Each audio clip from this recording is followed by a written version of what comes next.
FIR की सूची जारी हो गई जिसमें 2 करोड़ 88 लाख मतदाताओं के नाम हटाए गए हैं। क्या कुछ कहेंगे इस पर? देखिए, हमें तो पहले से ही इस बात का अंदाजा था कि तकरीबन 3 करोड़ लोगों को हटाया जाएगा। अब सवाल इस बात का है कि वो कौन लोग हटे हैं? क्या पीडीए वाले हटे हैं या कोई और लोग हटे हैं? ये जब रिजल्ट आएंगे तो हम आपको बता सकते हैं। हमें ज्यादा उम्मीद यही है कि पीडीए और मुसलमानों के नाम हटे होंगे और बाकी लोगों के उसमें महफूज होंगे। एक पिछले दिनों आपने मुख्यमंत्री जी ने भी ये कहा था कि 4 करोड़ लोगों के नाम हट रहे हैं जो वो हमारे विरोधी नहीं है। उन्होंने एक इशारा दिया था और वार्न करा था अधिकारियों को कि वो वोट हटने नहीं चाहिए। तो जाहिर है वो वोट थोड़ी हटे होंगे, जो हटे होंगे वो अपोजिशन वाले ही हटे होंगे। हमें जब पूरे आंकड़े आ जाएंगे तो हम इसका आपको बताएंगे। हमें उम्मीद है इलेक्शन कमीशन ईमानदारी से काम करे और बाकी जो हटने वाले थे सिर्फ उन्हीं हटाए।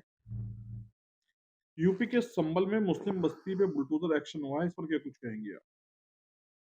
देखिए, बस्तियों पे बुलडोजर एक्शन हो रहे हैं, मदरसों पे हो रहे हैं, मस्जिदों पे हो रहे हैं। अब धार्मिक स्थलों का भी एहतराम खत्म हो गया है। ये वही हिंदुस्तान है जिसके अंदर प्यार मोहब्बत गंगा जमनी तहजीब और हर मजहब के धार्मिक स्थलों का एहतराम किया जाता था। पब्लिक आज भी करती है। हिंदू भाई मस्जिदों का एहतराम करते हैं और मुसलमान भाई मंदिरों का एहतराम करते हैं, गुरुद्वारों का एहतराम करते हैं, चर्च का एहतराम करते हैं, क्योंकि यहाँ पे उस पैदा करने वाले की इबादत होती है जो हम सबका पालनहार है। मगर सियासत अब इन चीजों को भी नहीं छोड़ रही, अपने पैदा करने वाले को भी नहीं छोड़ रही, उसे भी वो भी उसे भी बांट रही है। मैं तो ये समझता हूँ कि जो बुलडोजर एक्शन हुआ है वो सियासी फायदा उठाने के लिए किया गया है। डॉक्टर साहब, मुरादाबाद में आपके परिवार में एक शादी समारोह था, उसके बाद मुरादाबाद की सांसद हैं, उनके कई गंभीर आरोप आपको लेके हैं कि आप भाजपा के लोगों को बुलाया गया है, जो सपा के नेता हारे हैं उनकी भी दावत नहीं करी, इस तरह के कई गंभीर आरोप। नहीं, मैंने सबको बुलाया और हो सकता है किसी का कार्ड मिसप्लेस हो गया हो और जो हमारी सांसद महोदया हैं, जाहिर है मेरी तो छोटी बहन की तरह है।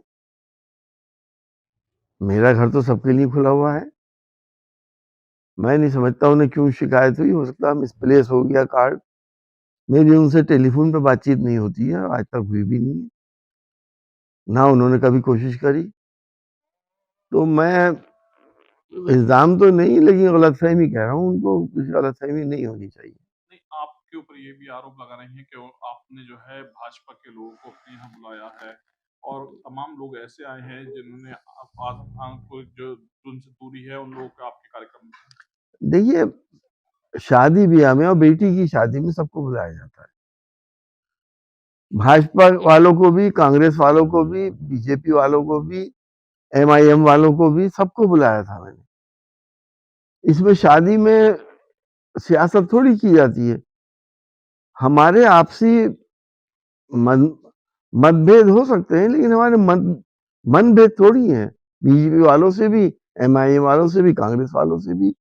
क्या नेताजी की शादी में उनके भतीजे की शादी में नरेंद्र मोदी जी नहीं आए थे? बगैर बुलाए थोड़ी आ गए होंगे। तो ये तो कहना गलत है कि हमारे अखिलेश यादव जी बीजेपी के नेताओं के यहाँ उनके कार्यक्रम में बच्चों की शादी में नहीं जाते। ये एक इंसानियत की बात है। डॉक्टर साहब, सुप्रीम कोर्ट ने साजिल इमाम और उमर खालिद की जमानत याचिका खारिज की। उसके बाद जेएनयू में लेफ्ट के छात्रों के द्वारा गृह मंत्री और प्रधानमंत्री के लिए गलत विवादित नारेबाजी की जा रही है। किस तरह से देखते हैं? नहीं, देखिए, ये गलत है।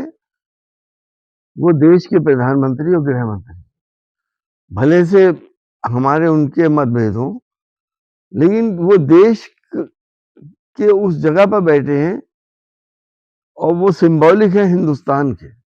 हिंदुस्तान हमारा प्यारा देश है। उनकी गरिमा को कम करना, उनको बुरा भला कहना, अब हम ये समझते हैं देश की इंसल्ट करना। Fenesta windows, beautiful and durable designs, installation से मेंटेनेंस की लाइफ लॉन्ग कस्टमर सर्विस। आपके घर में फिनेस्टा नहीं है तो कॉल कीजिए। Finer Finesta.